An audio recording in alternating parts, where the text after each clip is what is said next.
Sorry K ஃபாலஸா பாட்டை கேட்டு நல்லா வைப் பண்ணியிருக்கோம். साड़ी के बोल सा कभी मैच किया रे कभी छोड़ दिया दिल कभी कैच किया रे. ஆனால் அந்த பாட்டில் ஒரு இடத்துல ரொம்ப அழகாக பெர்ஃபார்மன்ஸ் பண்ணியிருப்பாங்க. அது எந்த இடம்னு நீங்கள் யோசிச்சிருக்கீங்களா? அந்த இடம் தான் ரான் ஆஃப் கட்ச் அப்படின்ற ஒரு இடம். இது எங்கே இருக்குன்னா இந்தியாவுடைய குஜராத்ன்ற ஒரு இடத்துல தான் இருக்குது. இதனுடைய ஸ்பெஷல் என்னன்னா, இது ஒரு வெள்ளை நிறத்தாலான ஒரு பாலைவனம். இங்கே அதிகளவாக உப்பு தான் இருக்குது. என்னடா இது தரையை காணலையேன்னு யோசிக்கிறவங்களுக்கு அங்கே உப்பு தான் தரையாகவே இருக்கும். கிட்டத்தட்ட இந்தியாவுக்கு 75% உப்பு அங்கேருந்து தான் கிடைக்குது.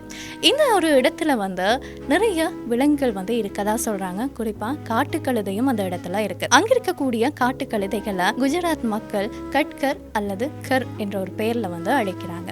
அது மட்டும் இல்லாம இந்த ஒரு இடத்துக்கு நம்ம எப்பெல்லாம் போகலாம்னா, நவம்பர்ல இருந்து மார்ச் வரைக்கும் இந்த இடத்துக்கு நாம போகலாம். உட்சவ் என்ற ஒரு ஃபங்க்ஷனும் இங்க நடக்குது. அங்க போனா ஆட்டம் பாட்டம் கொண்டாட்டம்னு ரொம்ப குதூகலமா இருந்துட்டு வரலாம். இந்த ஒரு வெள்ளை நிறத்தாலான ரான் ஆஃப் கட்சை நீங்களும் பார்க்கணும்னா உடனே போங்க குஜராத்துக்கு.